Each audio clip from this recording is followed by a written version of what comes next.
Recording in progress.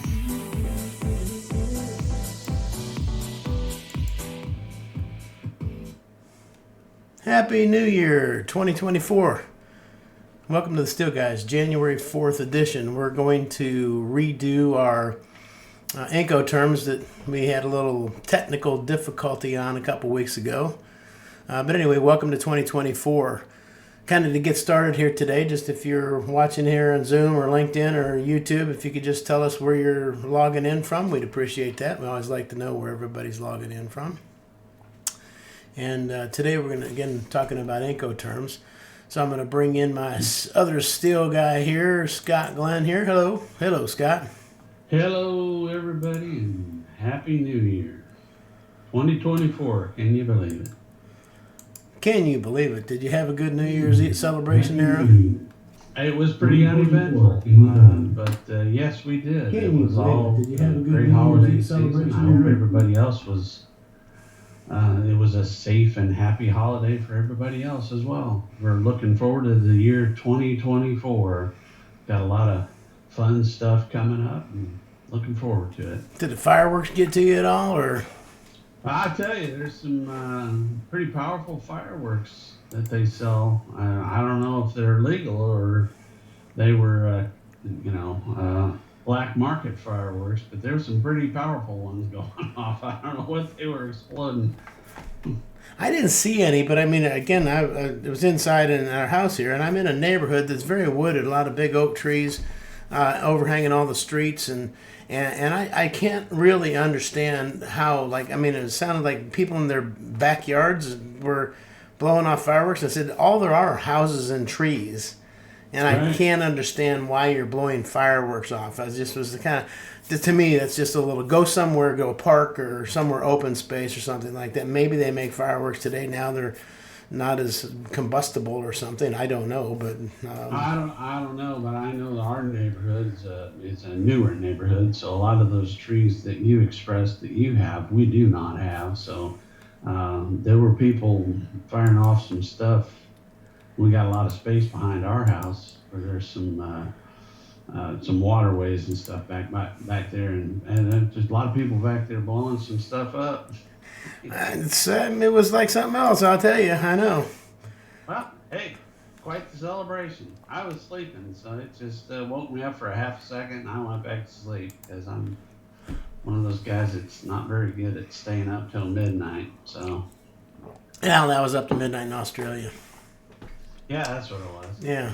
That's probably like 4 o'clock in the afternoon here, or 2 or midnight. I was thinking about the people in India that had already celebrated it, 10 plus hours ago. Already hit the hay? Yeah, already hit the hay. All right. Yeah. Well, again, we're here.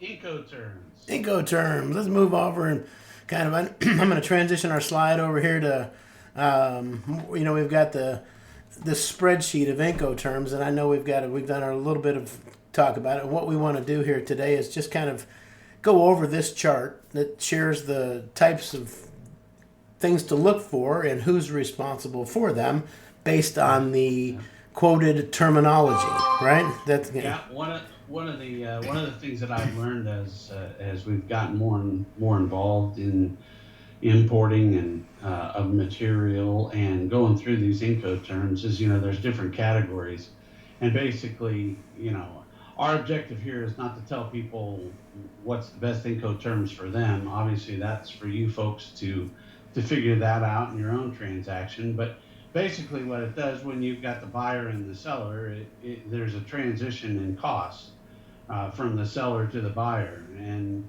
when you start, Incoterms that start with the letter E, for example, X Works, puts all the costs to the buyer at the seller's location. Then it transitions from there. The F terms start, F is FOB, they start to transition more. Still the buyer is responsible for the shipping costs and whatnot. And then as you get into C terms, the cost for the freight transitions more to the seller, and the D terms are the seller's costs, and there's a lot of other costs that go along with that. and we're not going to go through every single one of them, but this chart, Jim, as you expressed, gives kind of a good outline of the transition from where the responsibilities lie. I mean, freight, insurance, packaging, duties, and all those kind of things are costs that are incorporated in all these terms. But that's just kind of a general outline that I learned. I wasn't aware that they were categorized like that, but Yeah, that's anyway. the E, like you said, the X works, and then the Fs are the FOBs and the FCA, and then the C, CIF, which is CIF. Then there's terms behind that CIF that come Correct. that further explain the different category. But when it's CIF, it is the costs are mostly borne by X, the seller, I suppose, right? That So is correct. Yeah, when you say the cost, it's more the shipping costs. well, the cost, yeah, there's a And lot. You're right. There's a different cost. I guess that's the shipping FOB. That's what we're normally FOB shipping point FOB delivered or FOB shipping point prepay and add. Those kind of things are similar, but again, what that's the FOB is just talking about the shipping costs at that point, not the packaging and the. well, another clarification there too is that these terms are mostly for international transactions. When you start talking about domestic transactions, then you're more what we've dealt with in the very beginning of ours was FOB, free on board. Well, who accepts the responsibility for the goods at what point in time? FOB destination or FOB shipping point? Right. There's a big difference there, and those of you who are doing transactions out there need to know the difference there because it's your responsibility to know what that is. Yep. Yeah, and I know maybe this chart isn't that clear. It's kind of a picture of an Excel spreadsheet. It's kind of a, and we probably should have gone back and found the Excel spreadsheet or something like that and brought it in and tried to show it. Might have been a little clearer, the original source of the materials. But anyway, if you start at the top left corner, right, of the seller buyer, there's each cell has a seller and buyer in it, and if you start at the top, the first column there, it's all seller. Well, I guess not all seller. The buyer is the final. The final actually goes the most of the seller. That's what it is. It's just the mill or the exporter or importer, whoever it is just getting it to the port. That's it. They're taking it and getting it to the X works, right? And that's actually what it is. X works, right? That's their facility. Correct. X works. The works wherever that's at, and so they're putting it there, and you can take all the responsibility as the buyer from that point forward. All the way to your door, wherever it's at in the world, and all the costs that are borne from that point, as opposed. That puts a lot of burden on the buyer. Correct. To get the material from the manufacturer's facility. From there, they have to send their truck in to pick it up and send it to the port. All the Package it. handling costs and loading costs and port fees and all that stuff is all on the buyer. And then it ships, and then when it's Ocean received freight. at the destination, the ocean freight and all that stuff, then when they get it the buyer has to take care of all that, which is certainly something that can be done, obviously, and people do that. However, as you stated, you can see in this graph, it's a little difficult to see. I don't know if everybody out there can see it, but as you progress down there, It's just the opposite on the other bottom right corner is just the opposite of that, where the seller is going to borne most of the cost, and that would be that DDP, delivery duty paid. So in other words, it's called delivery duty paid. So that's everything included, all the way to the. In fact, we've seen delivery duty paid the port versus. Then also you got the inbound freight that you can. What would that be? Delivery duty paid X. Well, you can designate when it says delivery duty paid. Delivery where? Delivery to U.S. port or delivery to final destination. Right. And what that really determines is that at that predetermined destination, whenever the buyer picks it up, whether it's delivered all the way to their facility or if it's a U.S. port, if it's DDP U.S. port, Once the buyer picks up that material, then all the responsibility for the material goods transfer to the buyer at that time. Right. Yeah. So, and then now what we can talk about, since we've got that X works all the way to the delivery duty paid. So, in other words, there's also that key that we have found out in that delivery duty paid is their duty is paid. The importer of record is now the seller of the material because they're the ones that have to do all the importing and duty paying and all that stuff, and they're responsible, which in some cases you can say that could be up to 2 years if there's an ongoing investigation at the time the material arrives in the United States. Up to 2 years later, they could impose back duties on that particular product.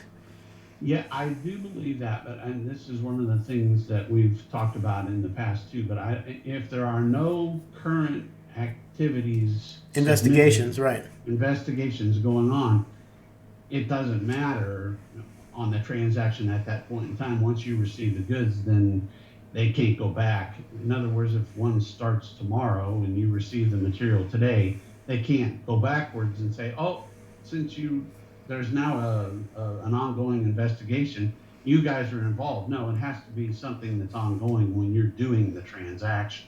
Correct. Mm-hmm. Correct. So in other words, that's the key is ongoing investigation.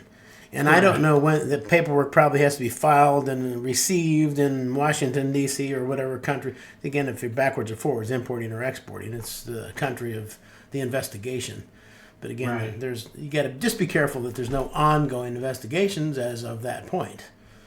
Right, and there's things too that as we've kind of talked about, from the top left side to the bottom right side, and everything in between. There's insurance costs and there's port fees and all those kind of things that are designated in those Incoterms. And we just wanted to present this out there, so if you are doing a transaction, just have knowledge of the basic terms that are out there, that you can make a wise decision for what fits you best. Yeah, and I think that's kind of what when you go down the left-hand side on this, you go across the top on the terms. So each time you go down one, you go over one. Correct. So, and again, that's the X works beginning, the point of the top left is the X works, and then it gets from the works and it goes to the warehouse storage at point of origin. So you've got to take it somewhere so they can wait for the boat, right? So they have to store it in the warehouse. Correct, and you got the one that's kind of like right in the middle there, I think is CIF, and that's pretty much that the seller pays for all the port fees on their side and all the transportation fees to the port. Which is, let me cover that real quick, because those are the things. There's the warehouse charge, then there's the labor charge at the point of origin, there's the export packing at the point of origin, there's the loading at the point of origin, and then there's the inland freight at the point of origin, port receiving charges, forwarding fees, and then the loading on the ocean carrier. So those are the, and again, you kind of would assume all that stuff to make sure it's packaged correctly, that you've got loading to your warehouse, that you're okay. So that's what you're saying right there. Then it becomes CIF, right? Correct. Once you've got all that taken care of, now we're talking about the ocean freight. Right. And I guess that CIF, is there a CIF term for ocean freight? Well, the CIF is the freight, I think. Cost including freight or something? Yeah, right. Something Cost, like that? insurance, and freight. Okay. The seller, takes care of all that stuff. Once it arrives at the destination port, then it basically is the transition from there. Once the buyer picks it up at that port, they have to incur the cost from that point forward, which includes duties as well. Right, there's the key. There is those final things. It's just flipping the other side and adding duties to it, because you still have the unloading at the port and the customs duties and taxes and right. fees of the port receiving fees, port, right? Mm-hmm. Mm-hmm. Right. And the final thing is the delivery charges to the final destination. So, and again, there's your DDP port, DDP customer facility. Right. So, There's that final little bit of freight, which is the FOB shipping point. FOB, again, that we used to use that term domestically anyways, FOB shipping point and FOB delivered, right? Correct. And I know over the years we've seen that terminology where we've quoted FOB shipping point. Even FOB shipping point prepay and add, there becomes a big issue because if material then arrives damaged, there's a big key there, because if the material arrives damaged and they sign for it or whatever, it's FOB shipping point prepay and add. All that means is the shipper is going to pay the freight. It's still the responsibility of the buyer to file the claims with the transportation company as soon as they leave the shipper's yard. It's now the buyer's responsibility on the prepay and add. That's why it's important to get FOB delivered. Is exactly the shipper's still paying the freight on that, but they're the one responsible for the damage and board on shipping.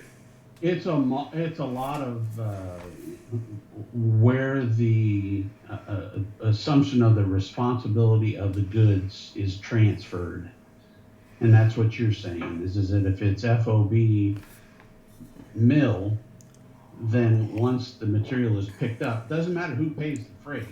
If it's FOB the mill, shipping, that means when it ships out on that truck, it's the buyer's responsibility. Whatever happens, no matter who's paying the freight.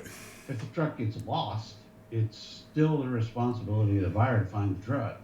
Right. I mean, yeah. But if it's FOB destination, the mill assumes that responsibility until the customer unloads that material off the truck, and then it is their responsibility from that point forward.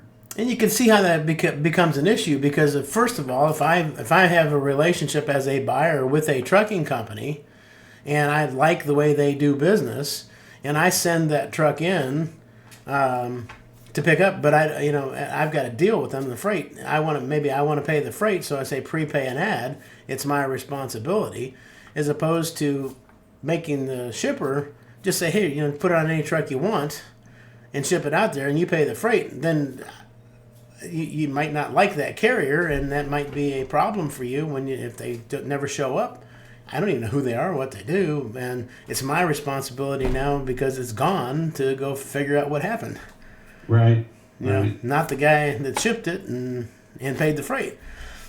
Yeah, and a lot of what you're talking about too is that our knowledge of the domestic market, in transitions, but the Incoterms expands that obviously at a much wider width from overseas suppliers to buyers on the other side of the ocean, which is a whole nother thing too. Is that you throw in there, which we won't get into this right now, but the whole Suez Canal situation that's going on right now, and some of the conflicts that are starting to arise right now with some of the turmoil that's going on in that Suez Canal, which I didn't really pay a whole lot of attention to prior to this. I know that there's been issues in the past, but that's a pretty important thing when people have to go, when you can't cut through that Suez Canal and you have to go all the way down the tip of Africa and come up. It adds like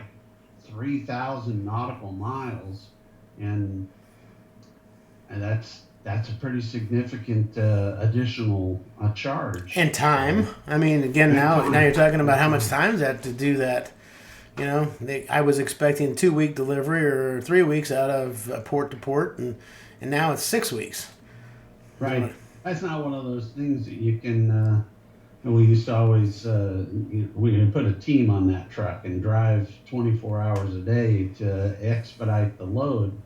Yeah, when you got ocean freight, when you've got 400-foot long containers or whatever they are loaded up with $1 billion worth of material, you can't crank up the speed on those things just because you have to go an extra 3,000 miles. Well, and that was remember now that we're talking, there's kind of some stories, but I remember Long Beach Port when the guys went on strike. It was that COVID stuff and all that stuff where they had hundred ships lined up out there in the Long Beach Port to come in to get unloaded, and they were it was weeks. They were sitting out there months. I don't know. Big old long line of them. 20, 30 plus ships lined up to unload there. See those satellite I pictures? think they got that pretty well under control now. I haven't heard any issues on that right now, but anyway, that's a whole nother story. But that's our basic knowledge on Incoterms that we just wanted to throw out there and share with you all, and hopefully it was helpful. Yes. Yeah. Well, thanks for the discussion on Incoterms here. Now we can kind of maybe transition a little bit and trying to. We don't have anything picked already for next week, so I don't know if there's anything that hits your mind, Scott, on a conversation, something that's. Does anything hit your mind before I? I don't have anything that jumps right out right now. Inflation is something that is always of an interest to me on what's going on, and I know you and I've talked about it with the accumulation of debt that's been going on in our country, how that's going to affect our market, and the outlook for 2024. There's a lot of people that are talking positive about the. I shouldn't say talking positive. I mean, there's a lot of both sides of the coin. We're going to go into a recession. We're not going to go into a recession. We're coming out of one. We're going into one. Inflation, this, and I don't know. I don't know if that's a subject that people out there want to talk about or not, but it certainly affects our industry. Debt and compared to the ratio of GDP, debt to GDP ratios, and then people say, "Oh, that's it's kind of been going up." As the debt goes up from. I mean, I remember just it seemed like 2 years ago, a year ago, that it was 20 trillion, and now it's 34 trillion, and I'm budgets. Let's talk about it, but anyway, that's. Well, I mean, and again, just to kind of throw out there too, what we're trying to do here with the break time at the Steel Guys, is to facilitate those conversations out there. We're certainly not here to tell people what's going to happen or predict the future, And not get political about it either. Not at all. No, we just want to talk about it and have a discussion and get right. all sides of the coin and everybody's viewpoint, and we want to facilitate that discussion. And we don't want to make it biased or. So anyway, you asked me the question, what I thought, and I threw that out there. But I'm going to throw out there to the people that are on the call or on watching the video. Let us know. Let us know what's on your mind, because that's what we want to facilitate out there, is what's going on in the marketplace. So. That's. Other than that, we'll come up with something and just, follow us on our YouTube page and LinkedIn and all that kind of stuff. And Jim does a great job of, announcing what's coming up. So yeah, keep an eye out for that. We one of the things, Scott, I wanted we have. It's not next week, but we have on. Don't have dates specific, but we've talked to the principals. One about the stainless steel angle market for the service center business, the stock purchasing business. It's not the buyouts and 200-pound bundles or anything like that. We're talking about, and we're just talking about how it's made, the quality procedures, the different methods of making it. So we're going to have a nice discussion with our principal, Mangum Alloys, about that. And we would like to introduce Mangum Alloys to the marketplace. They're a very, very good quality supplier, and I'm excited about getting together and talking to Shar and Mega and seeing what they have to say. And then, as you said, we have another one as well.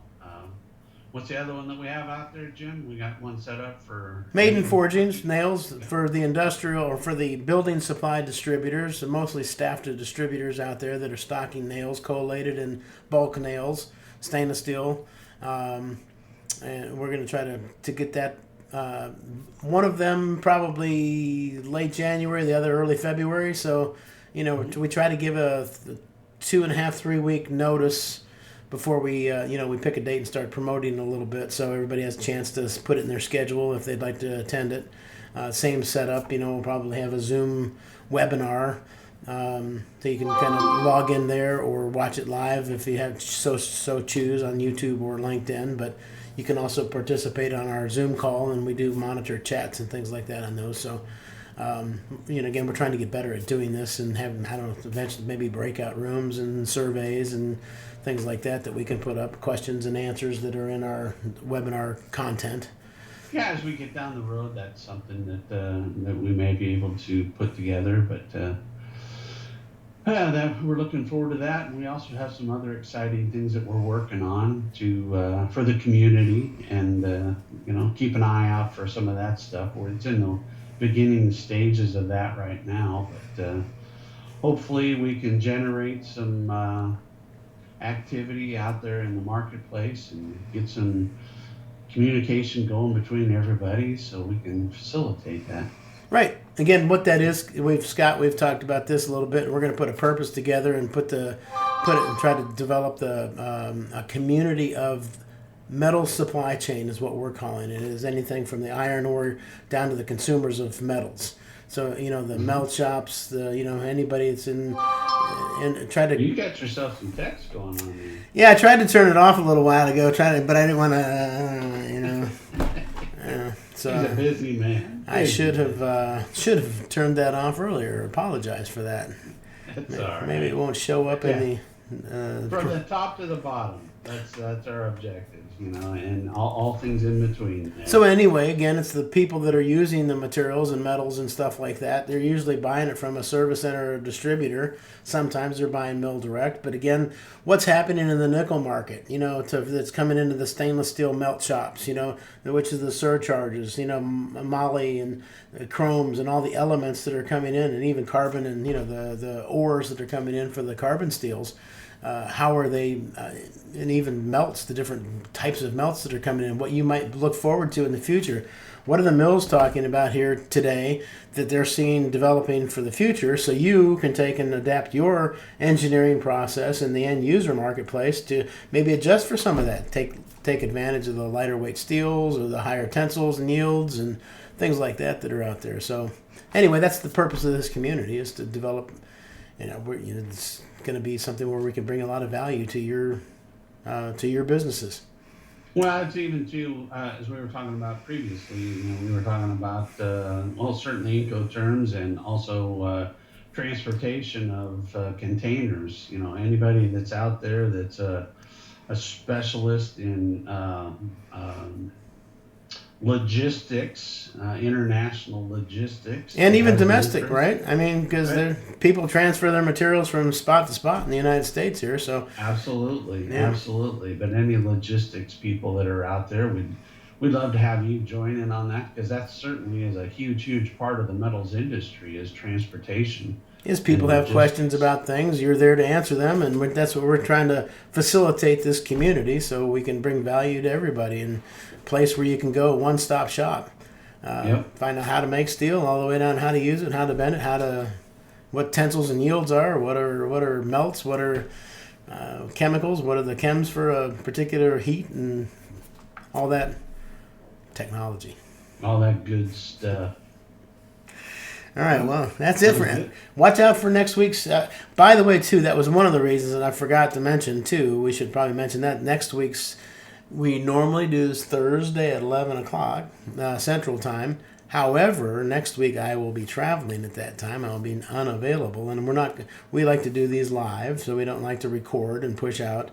We could record one and have sit and answer questions, as we're watching it too with you, but we like to do it. So let's look at Friday of next week as our target, Friday at 11 o'clock. Just move it over one day and push it out to Friday 11. That would be the 12th of January, right?